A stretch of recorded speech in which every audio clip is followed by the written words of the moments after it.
नमो रत्नत्रियाय वज्रयान सन्देश वज्रयान भलाकुसारी कार्यक्रममा आदरणीय दर्शकवृन्द, अनुयायी, कल्याण मित्र र यजमानहरू, निरन्तर धारा प्रवाहको स्वरूपमा रहेको वज्रयान सन्देश र वज्रयान भलाकुसारी कार्यक्रममा विगतका दिनहरूबाट ललित विस्तर सूत्रको अध्यायगत व्याख्या विश्लेषण गरेर गइरहेको थिएँ। यही सन्दर्भमा हिजो ललित विस्तर सूत्रको पञ्चम अध्याय अर्थात् प्रचल परिवर्तलाई तपाईहरु समक्ष प्रस्तुत गरेको थियो र प्रचल परिवर्तको व्याख्याको वर्णनको सन्दर्भमा हिजो सुरुवात गरेर श्वेत केतु बोधिसत्वले अष्टोत्तर शत धर्मलोक मुखको व्याख्यान गरिसकेपछि जम्बूद्वीपमा जानुभन्दा पहिले बोधिचर्या वाक्का बारेमा जानकारी गराउँदै सम्यक सम्बोधि ज्ञान लाभ गर्न सक्ने अनुत्तर योगको बारेमा जानकारी गराएको थिए र यसै सन्दर्भमा श्वेतकेतु बोधिसत्व तुषिता भवन छोडेर जम्बूद्वीपमा जाने कुरा गरेपछि श्वेतकेतु बोधिसत्व रहेको स्थान तुषिता भवन शून्य हुने भयो। अब त्यहाँ नेतृत्व दिने अर्थात् राम्रा कुराहरू बुद्ध ज्ञानहरू दिने अब कोही पनि नरहने भयो भनेर बुद्ध बोधिसत्वहरूले देवपुत्रहरूले तुषिता भवनमा श्वेतकेतु बोधिसत्वलाई अनुनय विनय गरेको सन्दर्भमा श्वेतकेतु बोधिसत्वले धर्म देशना गरेर यो आफ्नो शिरपेच अर्थात् आफ्नो जुन चाहिँ मुकुट निकालेर मैत्री बोधिसत्वलाई लगाइदिन अनुरोध गरेको वा जानकारी गराएको कुरा तपाईहरुलाई हिजो चाहिँ जानकारी गराएको थिए। अर्थात् के भन्दाखेरि श्वेतकेतु बोधिसत्व तुषिता भवनबाट यो जम्बूद्वीपमा कपिलवस्तु नगरमा प्रस्थान गर्नु पूर्व श्वेतकेतु बोधिको मुकुटलाई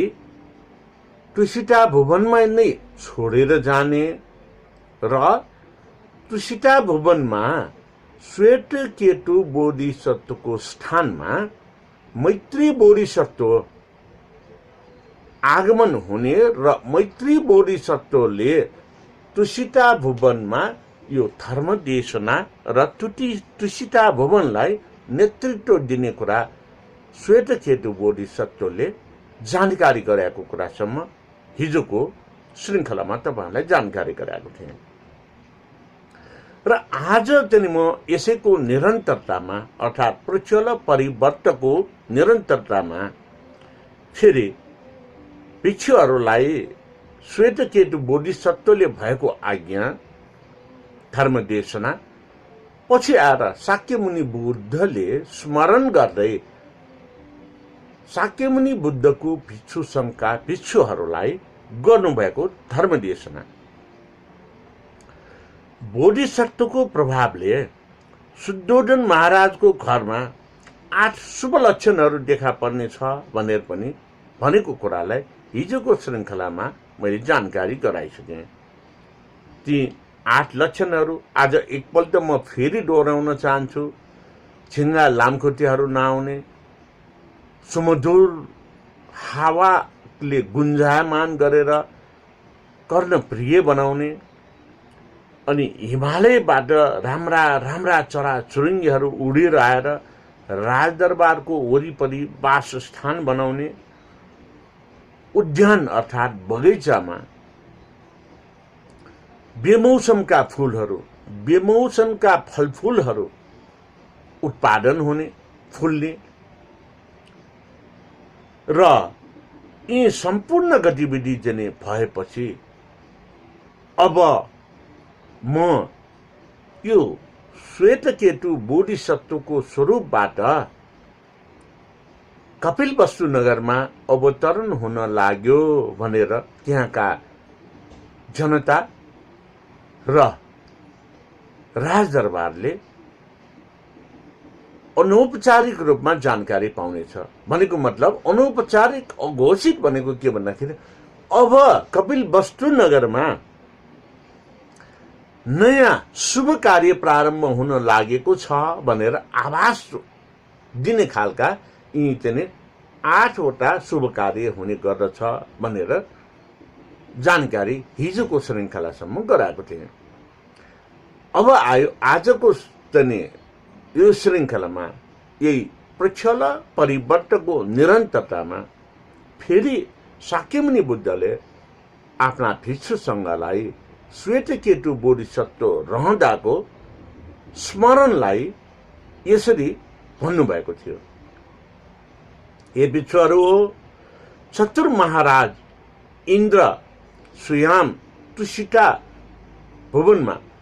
अनेक देवताहरू एकै ठाउँमा बसेर परस्परमा एक आपसमा सल्लाह गर्न थालेका थिए। अर्थात्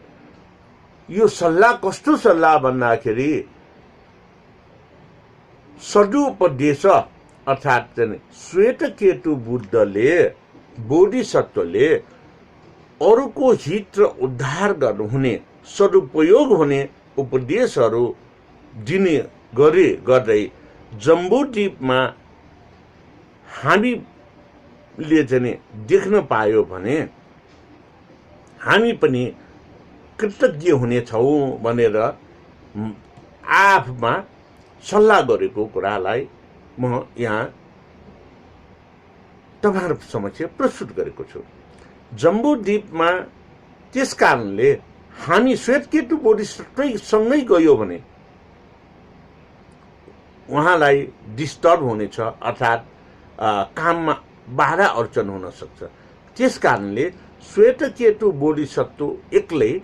तुषिता भुवनबाट जम्बूद्वीपमा जाने कुरालाई हामीले सहज रूपमा लिनुपर्छ भनेर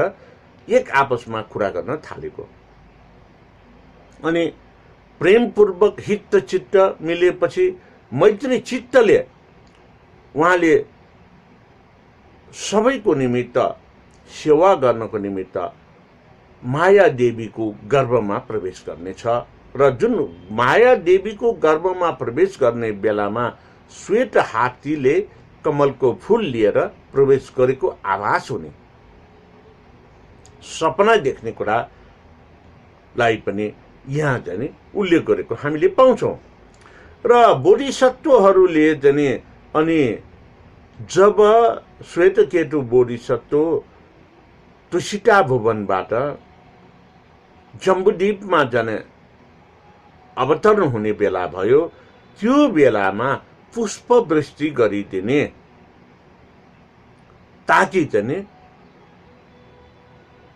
श्वेतकेतु बोधिसत्वको मायादेवीको गर्भमा प्रवेश हुने बेलामा शुभ संकेतको रूपमा र आनन्दित हर्षित कपिलवस्तु नगरका जनतामा र राजामा हुन सकोस् भन्ने आभास दिलाउने गरेर यो चाहिँ गर्ने भन्ने चाहिँ कुरा सल्लाह भएको। यी कुराहरूलाई शाक्यमुनि बुद्धले आफ्ना भिक्षुक संघलाई आफ्नो पूर्व जन्मको स्मरण गर्दै फेरि भन्नुभयो, भिक्षुहरू हो, अनि स्वर्गमा बस्ने देवकन्याहरूको मनमा पनि श्वेतकेतु बोधिसत्वलाई गर्भमा धारण गर्ने कन्या कस्ती होला भनेर चाहिँ खुल्दुली मच्न थाल्यो। कपिलवस्तुका राजा शुद्धोधन महाराजको धृतराष्ट्र महाप्रसादमा आरामसँग पल्टिरहेको अवस्थामा माया देवीलाई ती देवकन्याहरूले औल्याउँदै आकाशमै बसेर परस्परमा गाथाद्वारा वाचन गरेको कुरा लाई पनि स्मरण गराए। हामीले माया देवीलाई हात जोडी दर्शन गर्नुपर्छ। उहाँ असाधारण महारानी होइबक्सिन्न।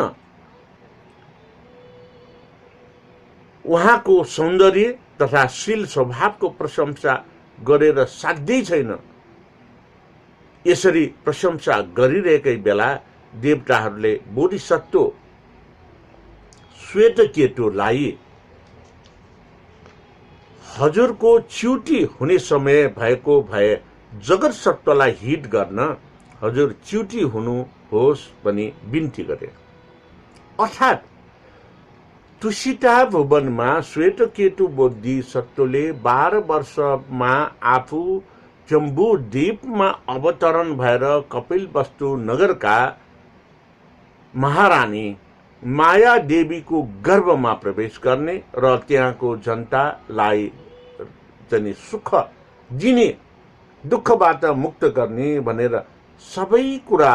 तुसिता भुवनमा बुझाइसकेपछि तुसिता भुवनका देवताहरू,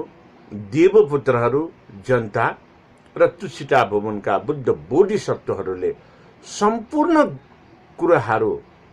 बोध गर्नुभए। श्वेतकेतुको भविष्यको योजना अरूको हित र कल्याण गर्ने, जगत सत्व प्राणीको हित र कल्याण गर्ने भएकोले अब कुनै बाधा अडचन हामीले दिनु हुँदैन र तुसिता भुवनमा पनि श्वेतकेतु बोधिसत्वको स्थानमा मैत्री बोधिसत्वले स्थान लिएर हामीलाई मार्गदर्शन दिने दिनुभएको हुँदाखेरि अब हामीले सहज रूपमा श्वेतकेतु बोधिसत्वलाई अवतरणको वातावरण बनाउनु पर्छ। अवतरण हुने बेलामा पुष्प वृष्टि गर्नुपर्छ र सहज रूपमा काम गर्नको निमित्त हामीले प्रोत्साहित गर्नुपर्छ भनेर बुद्ध बोधिसत्व, देवता र देवपुत्रहरूले, मन्त्रीगणहरूले श्वेतकेतु बोधिसत्वलाई हजुरको तुसिता भुवनबाट चित्तच्युत गरी अर्थात् तुसिता भुवनबाट विस्थापन भएर यो जम्बूद्वीपमा अवतरण गर्ने समय भएको भए विनम्र अनुरोध र हामीले चाहिँ अध्ययना गर्न चाहन्छु कि शीघ्रातिशीघ्र तपाईको स्वेच्छाले इच्छा अनुसार चित्तच्युत गरेर जाने समयलाई पार नगर्न र त्यो समयमै तुसिता भुवनबाट चित्तच्युत गरेर यो चाहिँ के भन्दाखेरि जम्बूद्वीपमा अवतरण गरेर माया देवीको गर्भमा प्रवेश गर्न जुन चाहिँ इच्छा आकांक्षा राख्नु भएको छ त्यो हामी देख्न पाऊँ भनेर सबैले बिन्ती भाव गरेको कुरासम्म आज तपाईहरुलाई यो प्रचल परिवर्त सूत्रको ललित विस्तर सूत्रको 5औं अध्यायलाई मैले चाहिँ आजलाई यहीसम्म तपाईहरुलाई व्याख्या विश्लेषण गरे। भोलिको दिनमा फेरि यसलाई निरन्तर व्याख्या विश्लेषण गर्नेछु भन्दै म आजलाई बिदा लिन चाहन्छु। हेरेर अरूलाई पनि जानकारी गराउनु, शेयर गर्नु र युट्युब च्यानलमा राजेन्द्र मान बज्राचार्यलाई यो सब्स्क्राइब गरिदिनु पनि अनुरोध गर्दै बिदा हुन चाहन्छु। भवतु सर्वमङ्गलम्।